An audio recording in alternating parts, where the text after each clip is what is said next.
Assalamualaikum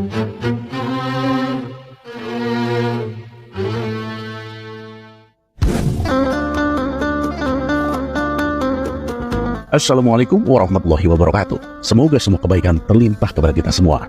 Amin ya rabbal alamin. Gak ada habisnya akal cerdik Abu Nawas untuk lolos dari hukuman yang mengintainya. Masa sesuatu yang dilarang bisa menjadi diperbolehkan untuk Abu Nawas? Seperti pada kisah kali ini, Abu Nawas dengan kecerdikannya bisa menjadikan halal sesuatu yang haram. Berikut kisah lengkapnya.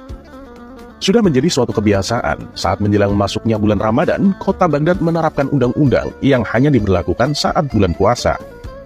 Undang-undang tersebut berisi, siapa saja yang ketahuan makan atau minum di tempat terbuka saat siang hari akan dikenakan hukuman penjara selama sebulan. Hal itu bertujuan untuk menghormati umat muslim yang tengah melakukan ibadah puasa. Dan suatu hari, Abu Nawas tampak bersiap-siap pergi ke hutan guna mencari kayu bakar untuk dijualnya ke pasar. Meskipun sedang puasa, tak menyurutkan semangatnya untuk tetap bekerja menafkahi keluarga. Setelah waktu menjelang siang, Abu Nawas pun pulang ke rumah dengan membawa kayu bakar. Kali ini kayu bakar yang diperolehnya cukup banyak, sehingga membuat Abu Nawas merasakan letih. Mungkin karena saking capeknya, Abu Nawas sampai lupa kalau hari itu adalah bulan puasa. Begitu ia tiba di rumah, ia langsung mengambil segelas air dan sepotong roti, lalu dibawanya ke teras rumah. Dengan asyiknya, Abu Nawas melahap roti dan meminum segelas air. Ternyata perbuatan Abu Nawas ini ketahuan oleh Abu Jahil selaku tetangganya. Gila Abu Nawas, kebetulan akan aku laporkan ke Tuan Hakim biar dihukum, pikir Abu Jahil kegirangan. Maka pergilah Abu Jahil menuju rumah Tuan Hakim dan mengadukan perbuatan Abu Nawas. Kamu yakin dengan yang kamu lihat? Tanya Tuan Hakim. Saya yakin sekali Tuan, dan saya berani bersumpah, balas Abu Jahil. Tuan Hakim lalu menyuruh beberapa prajurit istana untuk memanggil Abu Nawas di rumahnya. Tuan Abu, sekarang juga Anda ikut kami menghadap Tuan Hakim, kata komandan prajurit. Memangnya ada apa? Tanya Abu Nawas heran. Ada yang melaporkan kalau Anda itu telah berbuat kesalahan, jawab komandan prajurit. Kesalahan apa? Saya tidak merasa melakukan kesalahan, tanya Abu Nawas semakin bingung. Pokoknya Anda harus ikut kami, nanti Anda tanyakan sendiri di pengadilan, balas komandan prajurit. Abu Nawas pun akhirnya diseret ke pengadilan dan dihadapkan kepada Tuan Hakim. Sesampainya di sana, ternyata sudah ada Abu Jahil dan Tuan Hakim. Abu Nawas, apa benar tadi siang kamu makan dan minum di depan rumah? Tanya Tuan Hakim. Mendengar pertanyaan tersebut, barulah Abu Nawas tersadar bahwa ia telah melakukan kesalahan.